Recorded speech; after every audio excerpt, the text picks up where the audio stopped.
ছেলেবেলায় একটা জিনিস সবথেকে বেশি কাড়াকাড়ি করে খেয়েছি, সেটা হলো পাটিসাপটা। সেই পাটিসাপটা আজ বানাবো সবথেকে আকর্ষণীয়, সবথেকে লোভনীয় স্বাদে। পুর এবং ব্যাটার ঠিক কিভাবে বানালে আপনার পাটিসাপটাও হবে সেরা সেরা, সেটাই আজ জানবো। সঙ্গে রইলাম আমি ঋতুপর্ণা, আপনারা দেখছেন ঋতুর রান্নাঘর। এখানে আমি চালের গুঁড়ি নিয়েছি 2 কাপ, আর নিয়েছি 1 কাপ ময়দা, সাথে লাগছে 1/2 কাপ সুজি। ব্যাটারটা একটু মিষ্টি করতে আমি এখানে চিনি ব্যবহার করছি, 1/2 কাপ চিনি নিয়েছি। এরপরে ব্যাটারটা বানিয়ে নেব, তার জন্য একটা বড় পাত্র নিয়েছি, দিয়ে দিচ্ছি চালের গুঁড়ি, দিয়ে দেব ময়দা, দিচ্ছি সুজি। চাইলে সুজিটাকে একটু বেটেও দিতে পারেন। এখানে আমি গোটা চিনিটাই ব্যবহার করছি, আপনারা চাইলে এটা গুঁড়ো চিনিও ব্যবহার করতে পারেন। সাথে দিয়ে দিচ্ছি 1 টেবিল চামচ নুন। প্রথমে একটু মিশিয়ে নিচ্ছি, এরপরে একটু একটু করে দুধ দিয়ে এটাকে মেখে নেব। দুধের পরিবর্তে আপনারা জলও ব্যবহার করতে পারেন।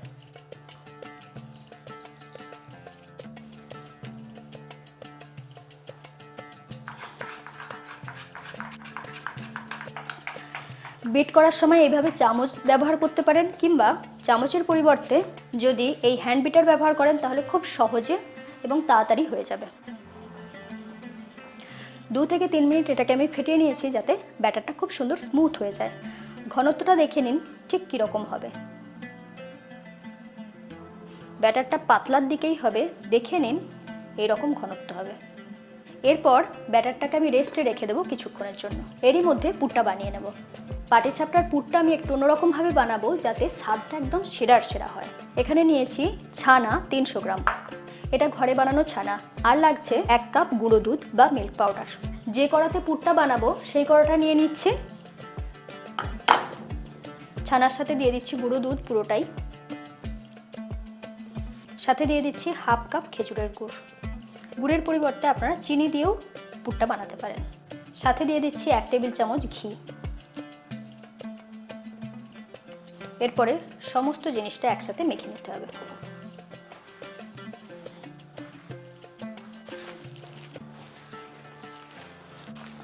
বেশ ভালো করে একদম মোলায়েম করে মেখে নিয়েছি। এটাকে আমি পাক করে নেব।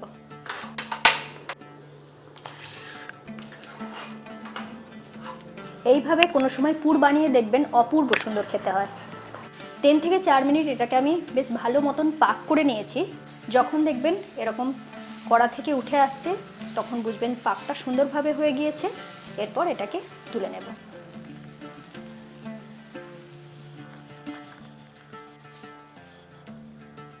পুর আর ব্যাটার দুটোই রেডি। যে পুরটা আমি বানিয়ে রেখেছিলাম সেটা থেকে আমি রোল করে নেব, যাতে বানাতে সুবিধা হয় পাটিসাপটাটা।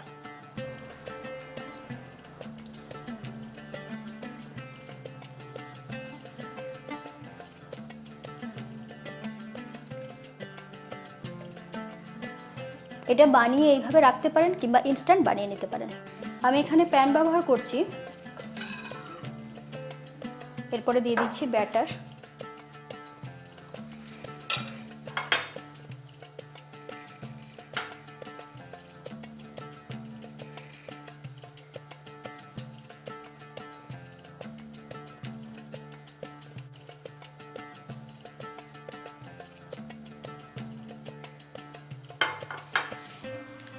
মাঝখানে পুরটা দিয়ে দিচ্ছি।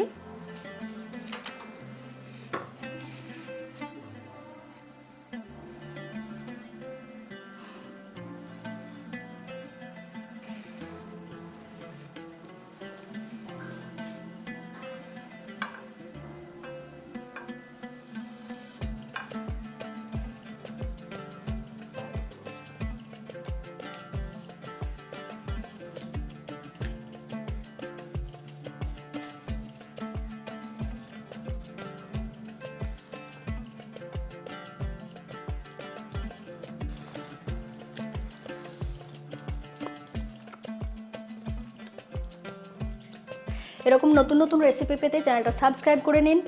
কেমন লাগলো ভিডিওটা লিখে জানাতে ভুলবেন না। সকলে খুব ভালো থাকুন। আজ তাহলে আসি, আবার দেখা হবে পরের এপিসোডে।